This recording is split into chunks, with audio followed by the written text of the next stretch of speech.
right. We are on. We are here. There are people.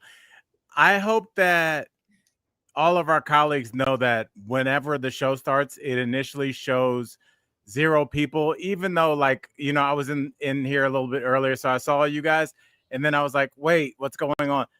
But here you guys are. But it starts at 0, and my self-esteem immediately reacts like allergies. Oh no, they hate us. Oh, there we go. Is that better? Can you hear me? Okay, good. Yeah, whenever I see, I don't even get to see how many people are in there. So it makes me really sad because I need a lot of validation, And yeah. Tory, Julia says you look like you're in an Essence or just a shampoo commercial. Okay. They didn't even give you they didn't even say like Head and Shoulders. They were just like a generic government granted shampoo commercial. The Constitution says you're allowed to have this. We have to provide this to clean your scalp. Does everyone think I should I'm getting my hair done tomorrow. And I'm wondering if you guys think I need it, but it's so dark. Do you see what I'm saying? I've been liking just your whole vibe for the last couple months. All right. I don't know if I should cancel it or not, but all right. Well, let me know if you guys think I need to lighten up these roots. Okay, we need to let everybody know because we're doing the show like normal, but the panic level before the show started, what would you say that it was at? Because Michael Dean, full disclosure, is not here. He's not here. And he is, let's tell everybody, Michael Dean is with a friend who's dealing with an issue. And I told Michael Dean, take the day off, don't think about us. Because I love the fact that he's like, everybody's like, oh, that's my friend, and I have this many. But like when you show up for somebody, that's a different level.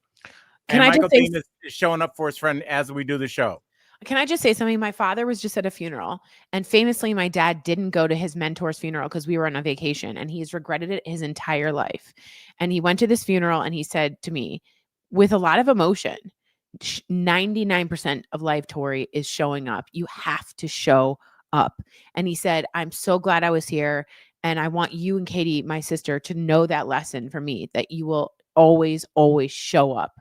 And I'm like, man, my father doesn't emphasize like lessons like that. And this one he did. And I'm like, I've always remembered that from my mother, from my father, from my rabbi. Like it's all about just being there. So thanks, colleagues, for being here. Absolutely. And I just before we move on, I just obviously, I got a special spot in my heart for your dad, but that is so real. Totally. A lot of the stuff that I got, just to illuminate that point, the way I got my writing job on the Shaquille O'Neal show is those shows that used to come on Saturdays, colleagues, you remember them. They came on like VH1 back when VH1 was a thing, and it'd be like they're trying to kill time on Saturday. So it's like 2 hours of one of those 50 celebrity screw-ups or top 10 countdown of female bombshells, embarrassing, whatever. So it was an audition because there used to be this thing where these shows realized you could just take a comic, put them in front of a green screen and be like Renee Zellweger, more like Renee, that kind of joke. I wrote my own jokes for that, even though they gave you jokes to read. And I was like, I'm not reading another comics joke on television. I wrote my own jokes. The producer of that show was like, who wrote these? And he was looking at his staff and they were like, no, the comic did. And when that guy got a job as the head writer on Shaquille's show, he called me. I was drunk with Jim Jeffries in a hotel room in San Francisco. They had an open bar of red wine. I was wearing a bathrobe and we were going downstairs in the lobby with sunglasses on. And I got a phone call that I was moving to LA. So yeah, that's how it went down. Yeah. You gotta show up, drunk again. Yeah, so show up. You're dang right. And speaking about showing up, Tory, do you know who shows up every time? Who? I don't think you know. I'm stalling while I find it. It's these.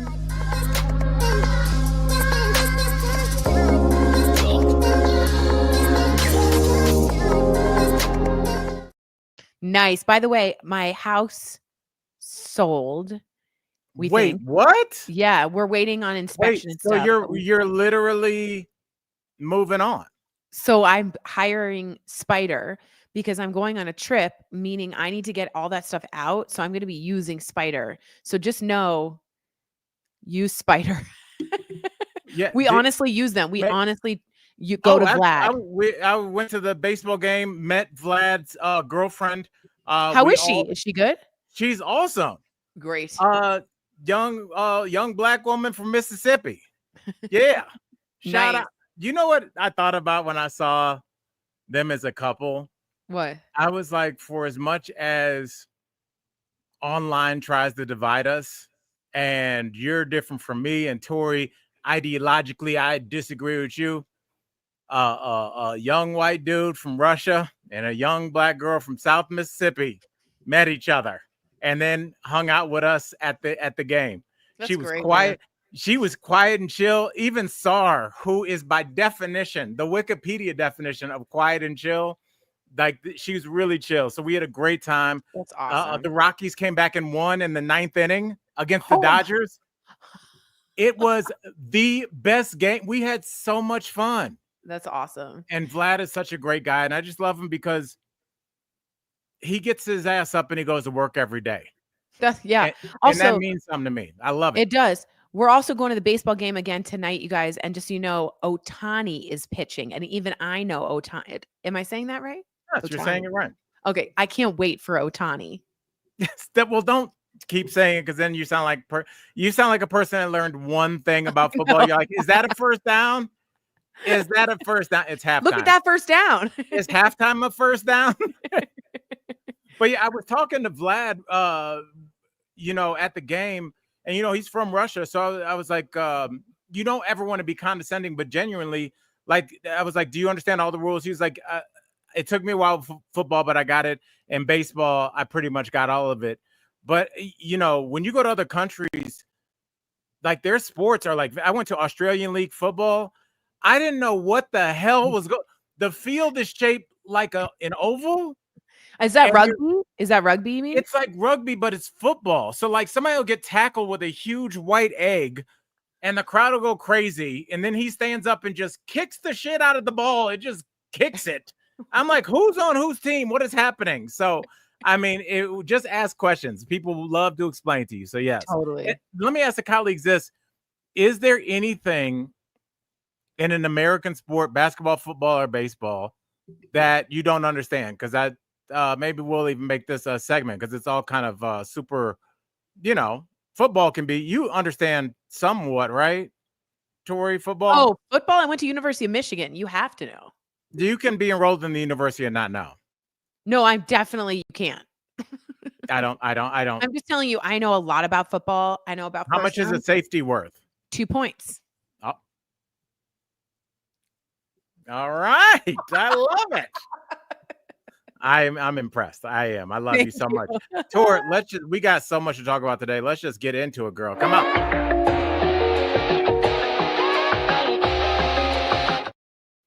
All right. Tory, you'll see me looking away because I'm being Michael Dean today. I'm keeping us on pace. And I like the other day, Michael Dean was like, you went way too long in the intro. And I think it was somebody in the chat. This is like a week ago. I think it was Gabriel. He's like, wow, 25 minutes to get to the main story. It's like, all right. I got it from the chat and from my. We learned our lesson. Yes, that was a little blab fest on Al. But Tory, somebody else was doing some talking. And that would be former television judge Jeanine Pirro, which is the show that Jeanine, who loves her wine. Yeah. Just her wine. Yeah. Jeanine, what are you doing? I'm Judge Jeanine. That's exact. That is where's that impression been?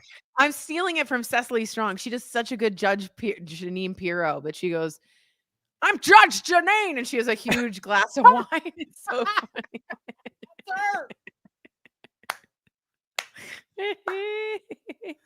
I love it.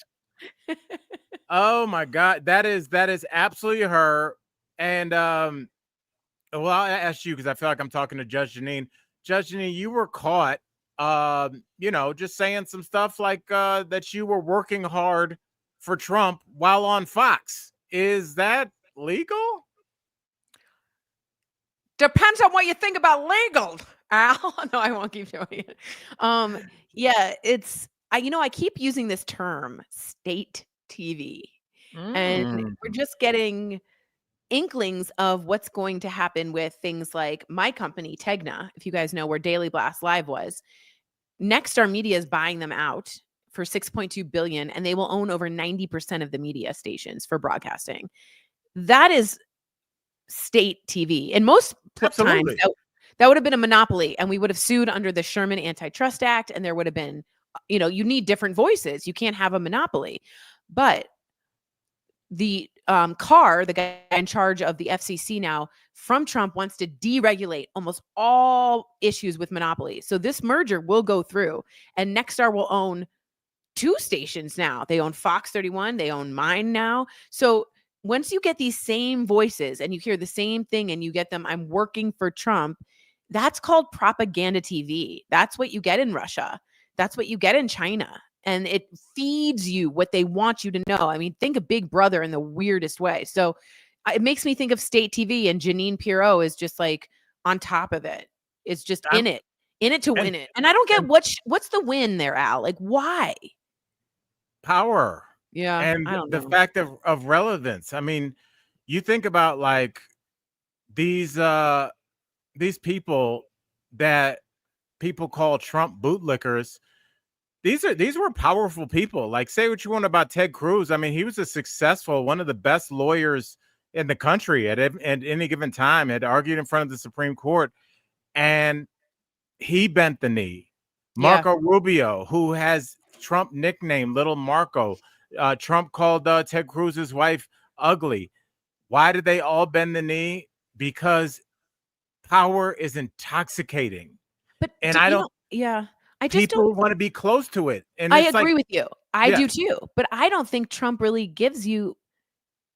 What does he give you? I mean, maybe he gives you your job on Fox and access. Maybe you're right. But I'm like, the guy is a con man. The guy isn't going to end up serving you. I just hope people know he's a con man. Like, it's a fool's gold. You know what I mean? But whatever. Well, I mean, he's a con man, but it worked. I mean, twice. You think about like all we do. It's so interesting, Tory, the cognitive dissonance that we have, because we go, Trump's a con man, and everybody agrees. What are you going to do after the show? I'm going to watch some Netflix. What are you going to watch? There's 9 documentaries about people being conned. Yeah, people are conned about love, MLMs, timeshares. Everything is a con. I met this hot guy online. Too bad he's in Saudi Arabia and his assets have been frozen. He needs me to send. He's a prince. It's just like we all have things that we're vulnerable from or vulnerable to. And I think Trump hit him. What are you doing? I'm just moving. I want some art. I want art behind me too. So I'm just moving a little bit. Okay, well, we call that pre-show. Okay, sorry. I will say this, I'm looking, and Nicole Chambers says life is a scam. Look here, Nicole. I've been feeling the same way, sis. And Tory, I'm like so tired of everything. There used to be like little corners that you could cut as a consumer, or just like, ladies' night, you guys drink for free until 6, or like, my boy's the bartender there. Now it's good. Even Nicole, I don't think it's a joke. But I mean, thank you. We're all tired because every place you go, it's just like there's no. I am going to blow a gas. The light's better. Keep going. It's no. I mean, it's just. I don't know. I wonder when the people are gonna rise up, Tory. I'm not trying to be militant or whatever, but like at a certain point, everything's so expensive. It's just like everything is not good right now. So make me feel better. Damn it. Say something. We're just in a really bad timeline, guys. You could have been in a cool timeline. We're in the beginning of a dictator timeline, and that's never fun. That's never a good time. So it's interesting to watch, but it's a scary time to be in journalism. I'm worried about my job. I'll be dang honest with you. I'm sorry, guys. I keep moving because of the light. Yeah. And by the way, remember when Al said something? I just want to bring this up, Al. You said he's trying to create with the armed guards in the streets a place so that maybe someone shoots a bullet and then there's like, it goes into a war and then there's like a problem on the streets. he literally said, I sent it to Al, that if that happens, we will have to stop elections. And Al, you totally called that. You were like, Yeah. he's going to use that so that he can stay in power. And I was like, there's no way. And I still don't think that could happen because there are other people in place to do that. But it was so interesting. That playbook, it's like you can just call it. It's like a con that you can even just see ahead of time. You know what I mean? So, Well, yeah. I mean, well, in the fact he said it out loud during that meeting with Zelensky, he was just like, oh, so you guys don't have any elections because you're in a war? Right. Oh, Exactly. it was like, first of all, why are you saying this out loud, bro? And also, like, why would that, if somebody tells me that their country's in a war, my first thing wouldn't be no elections. I know. I would just be like, how are you guys? Yeah. Do you need anything? Right. Right. You know, I don't know. It's really scary because I think, and maybe it wasn't like this, we didn't live back in this time, but you would think like when dictators do start, like you look at President GXI, however you say it. Yeah. He's a dictator, but at least it seems like they move with some consistency. I mean, not really. You are fed what you entertainment wise you are given, and they cut off certain times on curfew. So it's government run, that program. It's communist still, and so no, I definitely believe that. Yeah, but it doesn't appear to be a clown show. Yeah, it's organized. We see. It's like, what kind of dictatorship do you guys want? Do you want one where it's just like terrifying, or organized, or he makes a comment and then your uncle disappears? Right. Because that happens in some countries. Right. Yeah. Do you want the poisoning kind? Yeah. Yeah. Right. Yeah. Well, he was just here. Right. So I mean, it's scary times, but as they say in a fortune cookie I read, may you live in interesting times, Tory. So we are definitely doing that. All right, Tory, let's just say, I think, this is for you, Tory. Oh my goodness.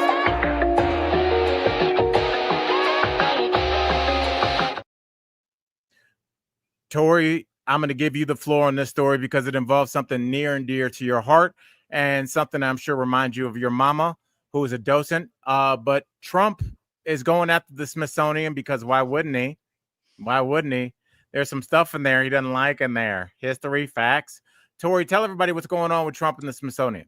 So if you guys don't know, the Smithsonian is a family. The Smithsonian's donated several buildings. And if you don't know, that's the National Gallery of Art, the East Wing, the West Wing, National Museum of History, American History. There's also the Air and Space Museum, all those, the African American art, the African American Museum also. And what's so exciting about my friend's dad used to run that, Spencer Crew. Oh, is that right? Oh, wow. The Native American one? Yeah, I went to Brown with his daughter. Yeah. Oh, wow. Yeah. So they're usually, almost all of them are lined up on the mall, which is that long grassy knoll between the Washington Monument and the Lincoln Memorial, because they go in a line. I'm sorry, the Washington Monument and the Capitol. I'm so sorry. But they do go in line. Then it goes to the Lincoln. But and what's so exciting about it is, if you live in DC, you know this. If not, you might not know. Every single museum that the Smithsonian's own is free of charge. So the National Zoo, Smithsonian owned, free. So a family of 4 can enjoy art, history, zoo animals, all for free. If you're in New York, that's like $200 a pop. I mean, that is so prohibitively expensive. So DC is known for their access to these things. He is now saying that if he doesn't like what's in the museums, he will either close the exhibits or take them out. I don't know what else to say, but when you start taking the art, and remember Hitler, and I'm not saying he's Hitler, but Hitler stole famously a lot of artwork. When you start taking control of the art and the sciences, the arts and the sciences, there's not a lot left for people to speak up expressively. And that makes our world so much more small into what his lens is.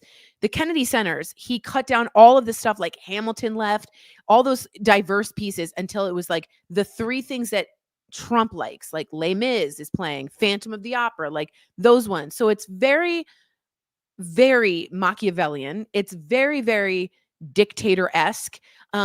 And it's incredibly heartbreaking. My mother worked for 25 years teaching the children. She was a docent at the National Gallery of Art, and she'd have them look up and look down.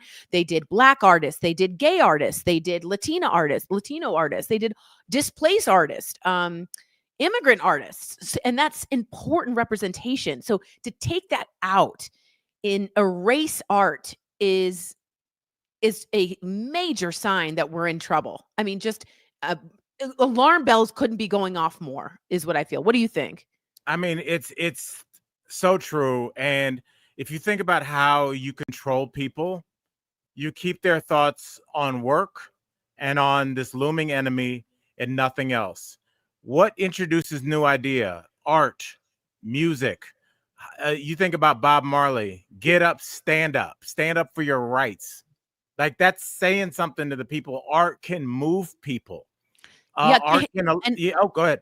no, well, Kehinde Wiley making the Obama portraits that move people. There was lines out the door. If he doesn't like that, he can take away all of that. And so many Black girls sitting there looking up at Michelle Obama, and it's so important. I mean, it took my breath away, and to remove that is just so hostile. I'm so sorry. Continue. No, I mean, it's just like it's all purposeful. You change, facts about what happened and what didn't. We talked yesterday about the fact that my homeboy told me that instead of PBS, public broadcast, which is set up so that people that don't have the money to access television can find out if there's a tornado on the ground in their area, they can find out what's going on in the world around them and locally. And their kids could watch things like Sesame Street and learn to educate themselves. That's now gone, and it's being replaced by PragerU, which, you know what, Tory, let's just transition into that story right now, because that is it's we need to have wait, maybe, do I have this new one here? No, I don't. Okay, let's get into it. I want to run a palate cleanser, but it's so depressing that we just have to do this. So let's talk about this.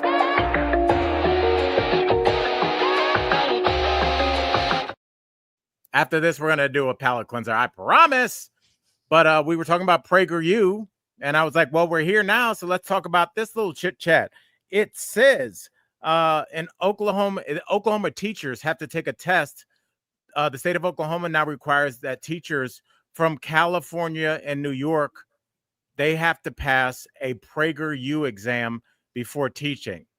So if you're coming from one of those states, those liberal places where you think everybody should have a say, like what do you think about this test, Tory?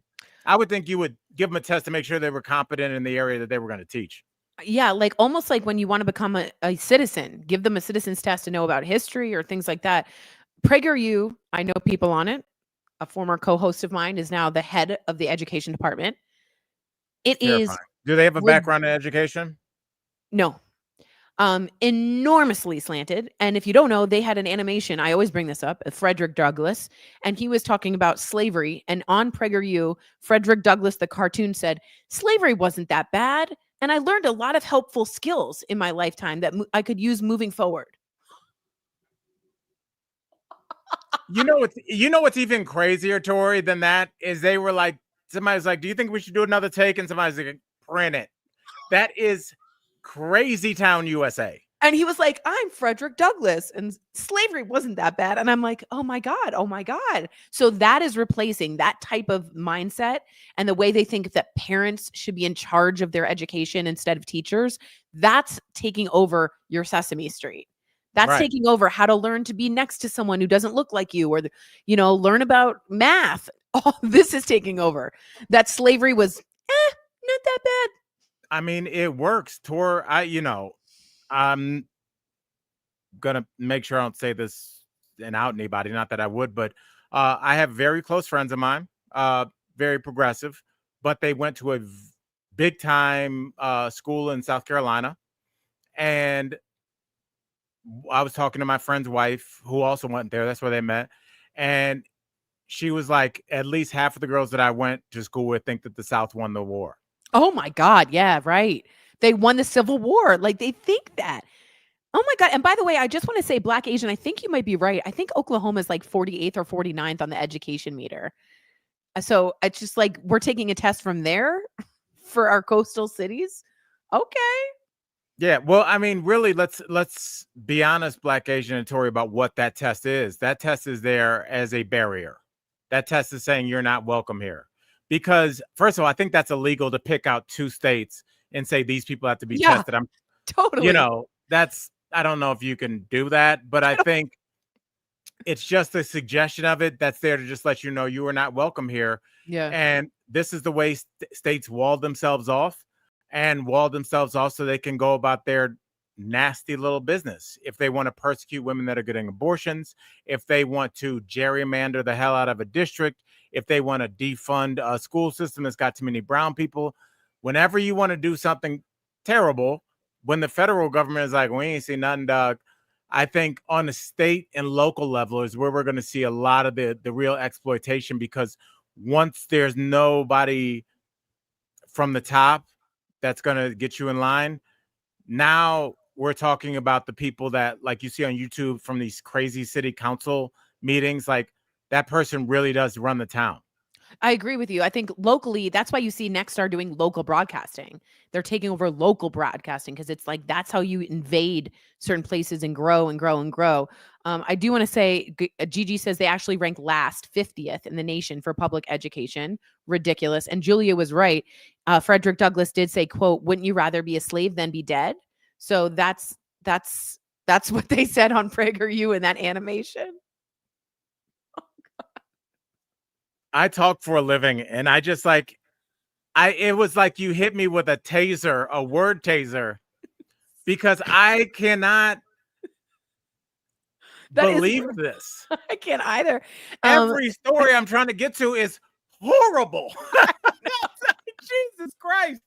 I'm like, where, like, remember, like, there would be like a story like Justin Timberlake fell at a concert. There, Yosemite Ranger fired for trans, some shit at the airport, Dem Voter Decline. Okay, let's do this one because we need to get out of here. Yeah, matter of fact, I'm gonna run these 2 because they both work for this one. Okay.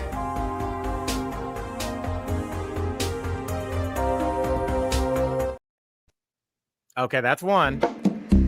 To be new feels like heaven in the afternoon.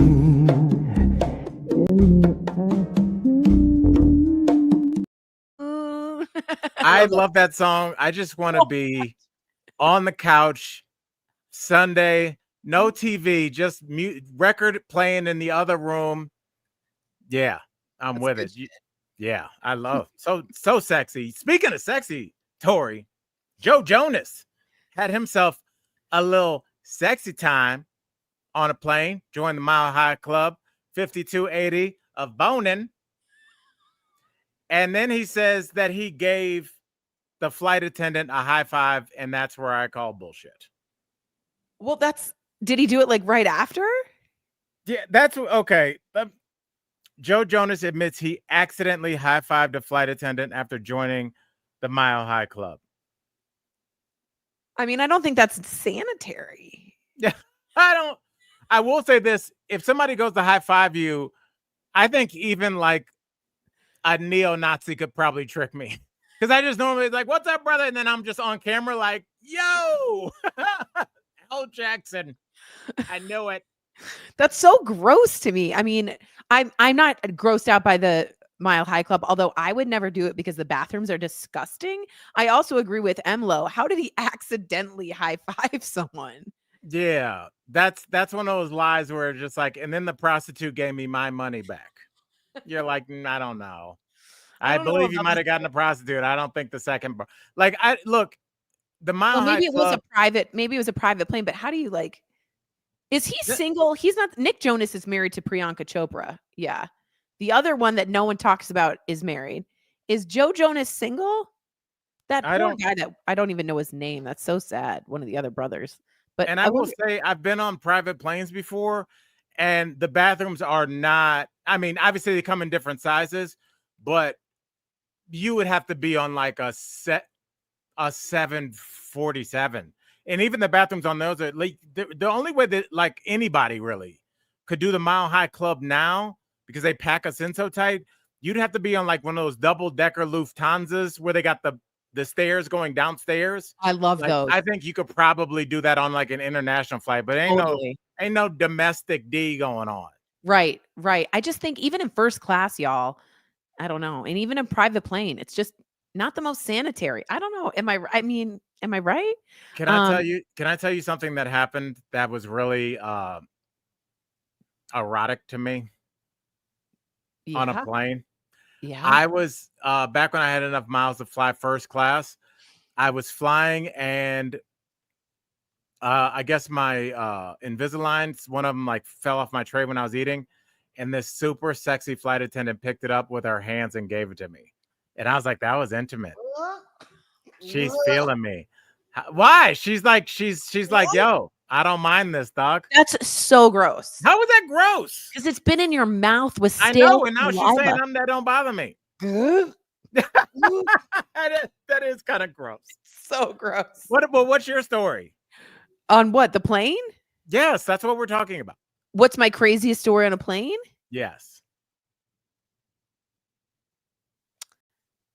I gotta be honest. I'm not feeling sexy on a plane. It doesn't have to be sexy. Like, will you save some? Then you attempt to save Oh, somebody's life. yes. Okay, so I will very quickly tell the story. I was in the last row of the plane. There was a girl next to me, and she had her phone like this. And right before we're taking off, we're going on the runway. Her phone drops, and I say, "Stop the plane." She is fully in a seizure, and so I'm holding her still. I'm not trying to like hold her because you're not supposed to really hold like that anymore. But I'm making sure she's not biting her tongue, and we have an oxygen tank right behind us, behind the back seat. They stop the plane. I grab the oxygen tank. We put it on her mouth. I give her like 10 cc's of oxygen. She finally calms down, but you don't want to move someone who's had a seizure because they can go into a catatonic state. And she was really out of it. They call the ambulance. The medics come. We find her bag. It has epileptic medicine in it, and she is escorted off on a stretcher. Everyone's telling me, good job. And then we get on the flight. We go up. I'm having free vodka, and I'm so excited. And then about 10 minutes later, the flight attendant comes back and says, "We need you again." Someone else had fainted. Now, no one had asked me if I were a doctor or a nurse. And I went over to him, and he was like, "I can't lift my head. I'm going to throw up. And I said, "Keep your head low, and we're going to crawl to the back." So people are watching me just take this man as he crawls down the runway, the aisle. Some weird erotic BDSM. I know. She's a really strict dominatrix. Yeah, totally. And I take him back, and we get the second oxygen tank that they had replaced. And I give him about 10 milliliters. I don't even know. It was the smallest amount you can give someone of oxygen, but it was a 10, and he breathed. And for the whole plane, he just sat there and kept his head down. I think probably dehydrated, but at the end of the plane, full standing applause for me. The captain comes, shakes my hand, salutes me, and I get $200 for Delta. No one ever asked if I was a medical professional. That's like a real life catch me if you can.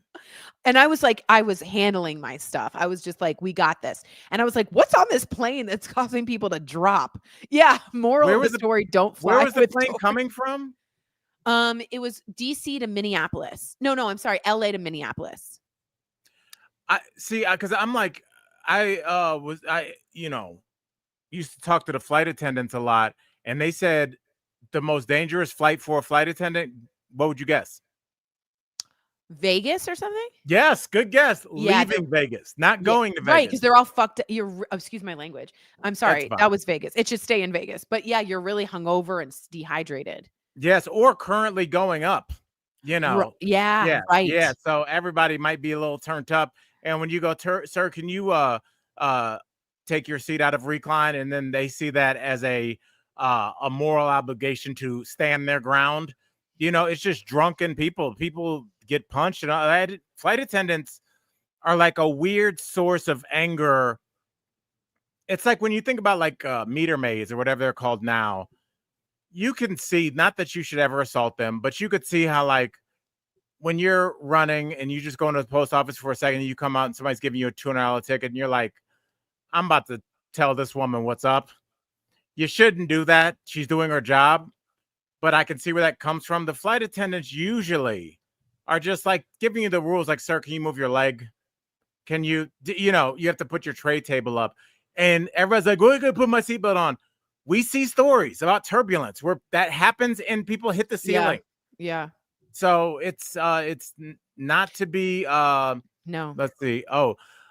Julia says flights into Orange County, where Disneyland is, full of super hyper kids. Julia, I'll see you Orange County and I'll raise you in Orlando International Airport. Wow. Disney World. Woo. And just like people leaving Disney World cleaned out, the parents are just like, we spent $3,600 in 3 days. It's just like it's just a lot of weird energy there. Totally. So, I totally get it. That's all right. crazy. So and we're gonna leave it by just saying I don't believe anybody in the current day and age are joining the Mile High Club, but there's something else that these people might be joining, Tory. So let's do this like To be near you feels like heaven in the afternoon.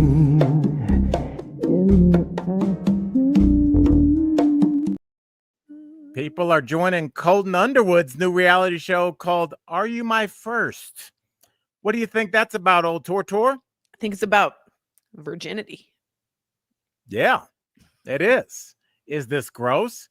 This is also Colton Underwood, who was on The Bachelor.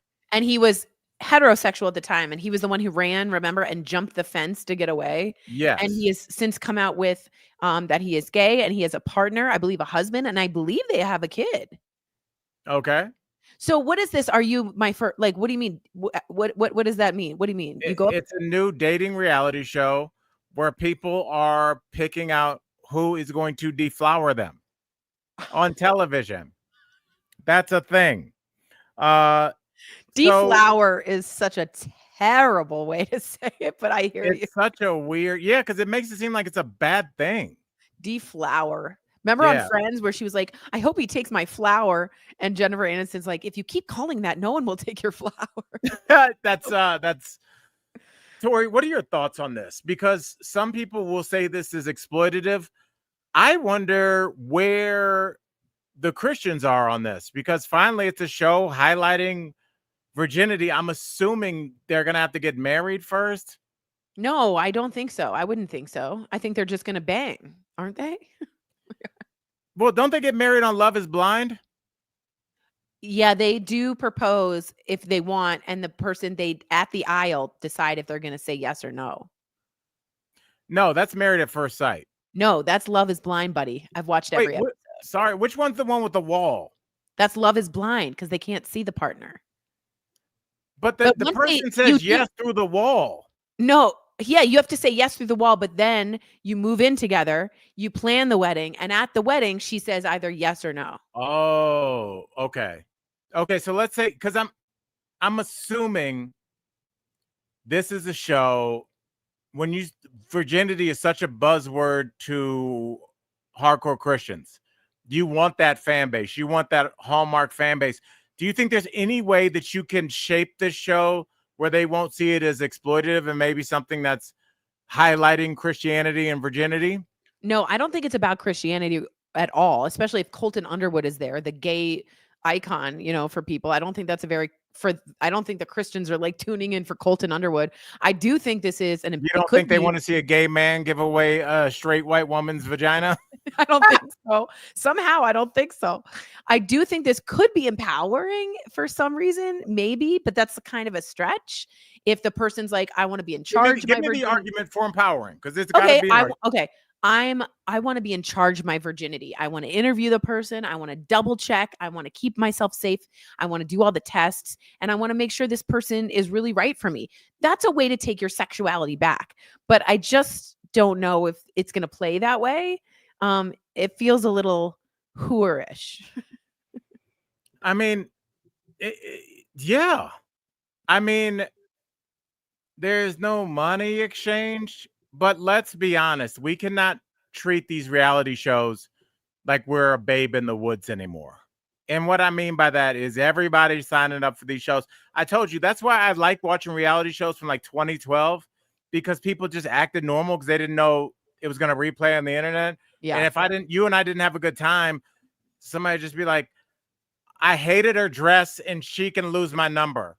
And like, fast forward to 2025, And because you don't want to get destroyed online, everybody's like, well, Tory had a lot of positive aspects about her personality, but I feel it is not the correct juncture for us to proceed forward. It's like everything's loaded with shit because you have It's very produced. Yeah, it Yes. is. And they all know that they're going to be seen afterwards. The best reality show was like 90s, 2000s when like you just didn't really know there wasn't a problem after and you could just be yourself. Like Road Rules, Real World. Do you The mean like when I Challenge. went on Blind Date? Yes. Yes. Yes. Yes. Oh my God. Blind Date. There was a show called, any colleague, please, so I don't feel crazy. Nicole, Love Connection 2 and 2. Yeah, we're on that. Does anybody remember Shipmates? It was hosted by Chris Hardwick. I remember Chris Hardwick. Yeah, he hosted it was like his first show hosting. Shipmates was like Are you saying Shipmates? Shipmates. Okay. So the premise, Tory, is it was like Blind Date, but you guys were going on a 3-day cruise. And they were the best because if they didn't get along, yeah, you're stuck. Dinner, so by the time they got to like day 3, they were going to kill each other. They're like, you guys are gonna go horseback, and I hate her. Like literally, people were like, now people are like, I left before the meal came. Imagine if you were on the ship. Yeah, you could. It was the best show. It's called Shipmates. Yeah, Chris Hardwick now hosts The Wall. He hosted Talking Dead, but that's one that I'm sure is not on his IMDb. But that was one of my favorites. Yeah, Unlimited too. Do you know some people watch Love is Blind? Have you seen this? They watch it blindfolded, so they don't see the reveal until the reveal. They have to listen to the voices too. What do you think about that? I think that's a cool interactive way to watch it. I think that's fun. I love Love is Blind. I think that's neat. Okay, but is it blind? Because this is what I told my girl the other day, because yes, we watch it. So I'm not hating. But it's probably a model adjacent person back there. No. There's times when the person comes and they reveal and they're like, no. Like it's been like a hard no. One person left right after they saw the person. I remember. Wait, Tory, answer Nicole Chambers' question. Oh, that was called Singled Out. Singled Out, yes, in the water. Yes, okay. And she'd push you in, be like, get out of here. You guys are, see, we're going to go down the whole thing. Do you guys remember Next? Yeah. Tory, tell everybody the premise. Was that yes, tell everybody the premise of that. I think you went on a date on a bus, and if you're like, I don't want this guy, you say next. No, and then another guy comes. The person would get off the bus, and you would just look at him and be like, next, and they'd be like, whatever. You don't know what you're missing, ugly. And then they would. It was insane. Ugly. It's crazy. It's so bad for people's self-esteem. Yeah. Oh, yeah. I don't know. It was just a different world.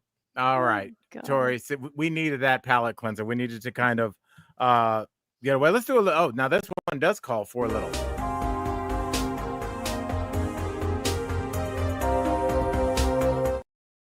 All right, Tory. We are talking travel. Anytime something has to do with baggage, I'm like, Tory has been scarred, so she'll be good to talk about. Little airport bag drama.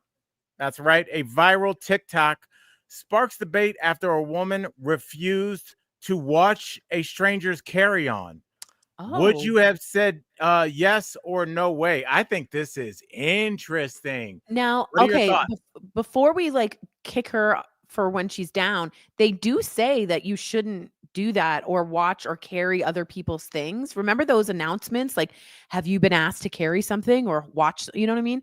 And what if it is like a bomb? Or, I mean, I hate to say that, but like, I kind of think in this day and age, I get it. Now, I would, of course, watch your bag, and I would ask someone nicely to watch my bag, but I do see her hesitancy.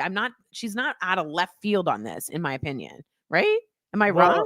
I listened to, you remember that show Locked Up Abroad? Oh, I love that. There's a bunch of YouTube series now where they're like longer, deep cuts with the person kind of talking about, and a lot of them were given a bag in Thailand, right, in somewhere, and it had cocaine, and like over there, just like a bag, and they're like, you're going away forever. And everyone that I watch, I'm sure they felt the same way we all feel right now. Like, I'll call the U.S. Embassy and a good-looking lawyer will come and get me. Once you go to another country, buddy, You're stuck in that hole. It's really difficult. We kind of talked about it a little bit on the show, just like when somebody passes away in another country. It's a bitch to just get the body back. Terribly hard. Very It difficult. is a bitch. You have to talk to the embassy, the I mean, it's a real long, especially if we're not in good communication with that country. It's very difficult. Yeah. Absolutely. In certain countries, I just think that I think about like how much traveling I did, how much partying I did overseas, how wild I was. And it gives me panic attacks because I know like now I would have been a candidate for somebody to be like, hey, can you hold this bag real quick? I'm a black dude in this country. I'm like, I'm just holding this guy's suitcase while he goes in the store, and then 4 cops roll up. Totally. You know, it's just like, look, man, you can't be messing around it. And I don't know if I could be upset with anybody. Yep. That was like, I understand. Don't feel comfortable. I don't feel comfortable. If somebody said that, how could you really be that mad right now? Like, I don't know you, dog. That's reasonable. And our colleagues are all saying this. I would watch a bag, not touch it. Why would I watch a bag? No, I would never watch someone else's bag. So I get this if I'm in a movie theater and I'm like, I don't know why I would leave my purse. But like the other day I said, I was going to the bathroom. I don't know what happened. Where else would you be going in the movie theater? Oh, I know what it was. Tell me if you guys would do this. I was going to the bathroom at a bar. There we go. Anytime Tory gives you a location, colleagues, mute that and then put bar. No, I haven't. I was at the museum and I got in a fight with this chick. Bar. I haven't been at the bar for a long time. I was volunteering at the children's hospital, and it was not a movie. It was a bar. Okay. And I had a drink and I didn't want to take the drink into the bathroom, but I also didn't want to just leave my drink. So I put the drink down. I put a napkin on it and I walked over to a woman with a guy and I said, can you two both just make sure no one puts anything in my drink? And he was like, they were like, absolutely. Is that too much to ask? I do that a lot. I don't think so. I mean, you could say that to the bartender, but the bartender has a tendency to turn their back, so I can understand. Yeah, I could have done it to the bartender. You're absolutely right. But I was so close to the bathroom already. Yeah. And also there is this thing called, we also have to live life to some extent. Yeah. You know? Right. And would it be the most prudent thing for you to put a moat with alligators around your drink? And yeah, but like in real life, when you've been sitting at the bar for like 45 minutes, you haven't really spoken with them, but like there's a married couple or coworker. Yeah, that's what, right. Like you picked up enough cues. Yeah, if they seem sketchy, you're not going to say it. Like right, and I'm not going to do it to some single guy. Like, hey, can you watch my yeah. But yeah, I think that, but probably I should be giving it to the bartender. That's probably a better idea. I don't know, but look, and we'll just talk about this. I have a friend of mine, a mutual friend of ours, that told me that they escaped being roofied, drugged. But they managed to get out of where they were. And it turns out after a police thing, the bartender was doing it at this bar. Oh my God, that's terrifying. Oh my God. Closet room where they were taking Dude, that's so scary. Now, there is a famous, I want to tell you this. There was an invention made, I believe in Dartmouth, for fingernail polish. Are you ready for this, Al? And if you put your fingernail polish in a drink and it's been GHB'd or roofied, your fingernail polish will change color. Really? Yeah. Would that not normally happen? I don't know how fingernail polish. No, it's a specific formulation of the nail polish, so that if you're really concerned or if you're in a big city and you're concerned, you can swirl your drink and find out, which I think is really smart. It is smart, but it kind of speaks to, I was talking to a friend of mine the other day about doing drugs and how much. As one does. Like how this younger generation, I feel sorry for them with their drugs. Yeah. You know, there's a point in your life, not everybody, but you're going to do some drugs. And part of doing drugs is letting go and just being like, I'm going to check out of this planet for about 5.5 hours. Set my phone to silent and I'll see you guys on the other side of the rainbow. And that's part of the letting go. But now if you have to get a chemical test strip and have Narcan ready and all that, it's just like, it seems like it takes away from the idea of just like going to an outdoor music festival and just like letting go for a little while. Yeah. The 70s free love era is gone. Yeah. And Gone. I mean, well, did we romanticize that time? Because there were, people did say there were sexual assaults at Woodstock. There were sexual assaults at Woodstock 99. It does happen. Anytime you have large amounts of drunk people, there's going to be people that take advantage of the anonymity of having such a large group around them. But yeah, fentanyl, Black Asian has just like, there was that story we covered it when it was on DBL. Those 4 comics, 3 of them passed away. They were at a party in a very famous person's house. They were not doing, bottom of the subway drugs. No, they were doing like cocaine. I actually know the 4th person that stayed alive as a comic, Yes. and she feels a lot of survivor's guilt, but 3 of them died. And it's like one bad pill, one bad snort. You're gone. You're just gone. Right. So yeah, it's not like it used to be I mean, we sound really old, but again, in the 70s, there was a freedom and there was no talk of AIDS. I mean, there was this whole sense of like, you could explore, you could take your bras off and burn the bra and women's lib. And so I don't know, that's an interesting timeline to have been a part of. I think that's interesting. The 70s. Yeah. Well, we're seeing the ebbs and flows of conservative and liberal life. But I mean, I never thought like while we were living under Biden or living under Obama that like it's super liberal. We were still in an overseas war. We were just coming out of a housing crisis. We didn't like, it wasn't like if you were a conservative, you were like, this madness has to stop. But maybe they see madness as just like, RuPaul's Drag Race being on TV. Well, yeah, and also like joining the Paris Climate Accord. Like that was the first thing on day one. Trump took us out. To them, that was crazy that we would join other countries to help solve the global warming. And that was, I mean, to them, that was crazy. So it's like your definition of crazy. Well, I don't know, Tor. Well, we are in a different space now. All right, let's get to Sucky our timeline, people. Sucky timeline. But like, Tori, give us some like something positive. Education is more accessible than ever. You can go and get free courses at Harvard. You can find free courses on YouTube. You can teach yourself almost anything in this timeline.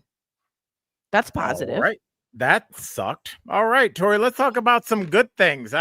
Good Lord, you can go online and learn something. Yeah, before women couldn't even go to college or graduate school or get a credit card or buy a house without a man. So that's something good. We're now outpacing men at graduate school. That's big. Yes. Your right to vote is being threatened. Gay marriage is on the table. Voting Rights Act has been gutted. But guess what, guys? You can take a master class from a chef. Do you want to hear how Al Pacino approaches acting? I don't. Let's do this.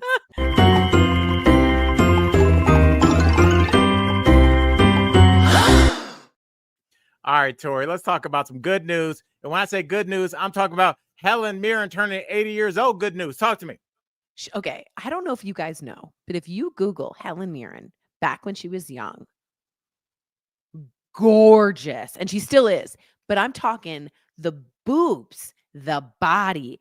She was fantastic, and she was a strong female, a staunch female. I'm really into Helen Mirren. I love her. I still are. But I think she's just a really she's a strong role model for me that I really look up to, and she hasn't stopped, and she keeps on rocking it, looking great. And she's kept her sense of self through all of the decades. She's done Shakespeare, she's done comedy, she's done everything. And she really is just an all around. I love that actress. I think she's kind of what I want my movie stars to be like. So didn't she call you and Sam the two crazy blondes? Yeah. Yeah, she did. And I'll never forget it. I still have the jacket. So yeah, Mirren is one of my absolute favorites. And she's just very pointed about femininity. If you watch old clips of her on talk shows, she brings up feminist theories. And someone once said, like, if you didn't have your attributes, you wouldn't be so successful. And she's like, what are you talking about? Which attribute? I mean, she called him out. And so it's a famous interview. And I don't know. I love her. I think she's great. All right. Well, Tori, I wanted to ask you that because, she's 80 years old. Is there a point that you would stop celebrating birthdays. No, Because I think a lot of men, you'd be surprised. I know. I But don't I really wouldn't. like my birthday. My dad, I told famously, I've told everybody, colleagues, y'all don't understand. My dad wasn't like, please don't mention it. It was not to be brought up. It was weird. He Yeah, did I do not. have. My mom died, and I think, you know what? Every birthday is a privilege. You have got to celebrate one more year and just be grateful, even if it's just like doing something for yourself. It doesn't have to be crazy, but birthdays, I think, should be noticed, celebrated, because not everyone gets to live a long time. My dad's parents, they both died at 56. Yeah. You know, so like I'm celebrating. I'm taking myself out to that bar. I love it. Mama's gonna have some drinks at the elementary school volunteering session. At the animal rescue shelter. By the way, Christina S. says Vin Diesel taught Helen Mirren how to play Dungeons and Dragons while making Fast and the Furious movies, and now she's the dungeon master for her family. It just doesn't get better than that. Yeah. I mean, You know what she strikes me as, Tory? A person that's endlessly curious. totally And right. I think that's whenever you get to the point in life when you start saying stuff like, the world's going to hell in a handbasket. It's all shit now. It's like you've stopped being interested in learning. It's not all bad. I agree with you. That's why I LA said isn't on fire. Young kids aren't all on drugs. It's like that just means that you're glazing over the whole world because it's easier than to stop and be like, what's Dungeons and Dragons about? See, I told you. You said, give me an example of what's good. Learning. You can learn anything these days. Curiosity, Al. To be new feels like heaven in the afternoon.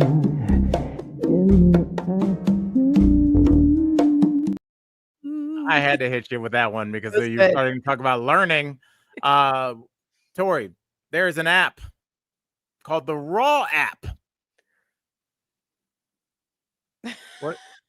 What do you think the Raw app is? Okay, so it could be two things. Something very sexual, or it could be an organic produce type of app. How would that produce app work? You could take a picture of like a peach and it would show you farm stands and farmers markets to get organic raw fruit. I could see maybe, if you're on the raw diet. Right. If you go, hey, I'm here, it's not that, but I could see that's good. Okay, someone says they think it's a dating app. Yes. Oh, I think I've heard of it, but I have no idea why. Is it? What do you think? What do you think the Raw app does? Don't look at the comments. Can you not wear no makeup, maybe? Well, kind of, sort of. You're on the right track with the Raw app. You have to upload a new photo every day. Right. So people see what you really are looking like every day. And I think it's like you have to do it at a certain time, so you can't be all glammed up, and you also can't use a fake picture. Okay. Which is what we saw on the latest Netflix scam doc. Did you watch that one with the guy? It was a gay gentleman, and they've been using his picture. You haven't seen that? I don't know if I have. Colleagues, have you guys seen it? I'll find it's either on Netflix or Hulu, I think. But I'll find it out. We all need to watch it and discuss because it takes an interesting turn.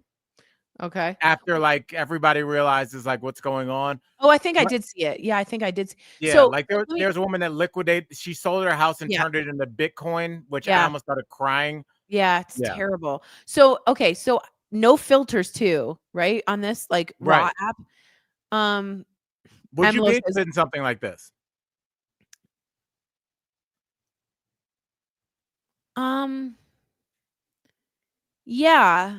Yeah, I think that'd be neat to date that way, because if you're someone that really is looking for integrity and looks don't really matter. I mean, I like filters sometimes. That's great. That's the competing app. I like filters. All right, Tory, hit him with this.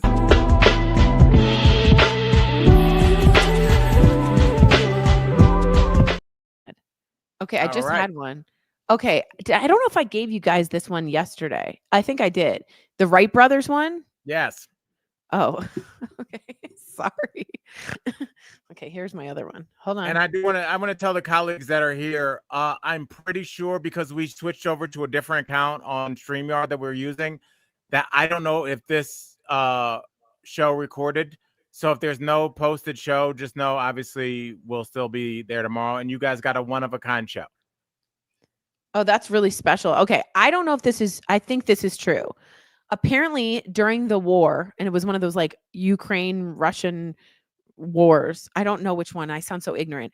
There were 4 brothers, like Saving Private Ryan, and 3 of them died. And the 4th one who came home is the great-great-grandfather of President Zelensky. That sounds like a story that a guy that is shit-faced at a bar tells you, where he's trying to recount stories from 4. There was a dude and he 4 brothers. Hey, the game's on. His brother was at the 5th war, second world. I'm pretty sure And this then is true. Zelensky came in and he punched him. That was not a thing. I That think was that's not true. a fact. I think that is true. Tory's fun fact that starts with "I think." I do think that's okay. Here's another one. See, I choose to believe it too, Julia. I choose to believe it. Penguins have a what's it called? An organ behind their eyes. Is it behind their eye? Behind their eyes, yes. That can turn salt water into fresh water. Yes, that's very true. Yeah, I didn't know that. I think that's really cool. And on that note, that shaky note, we will see you guys tomorrow. We love you guys so much. Thank you for supporting. And please, if you don't see the show up today, don't panic. That just means we switched over our account too late and we didn't record it. Maybe Tory will be done with her hair by then. Should I get my hair done? Yes. I like that though. I kind of like the 80s like. No, it's too roots. brown. See? Wait, lean a little closer so I can see it. It's brown.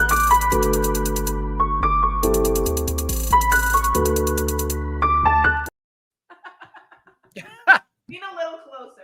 That was great. I think we're still on. I don't know. Okay. I wonder if don't you think I could do with some touch? You want to leave your roots like that? No. Right? No, you need to fix it. Yeah. Okay, so I'm gonna go tomorrow. Okay. All right, cool. All right, I think we like.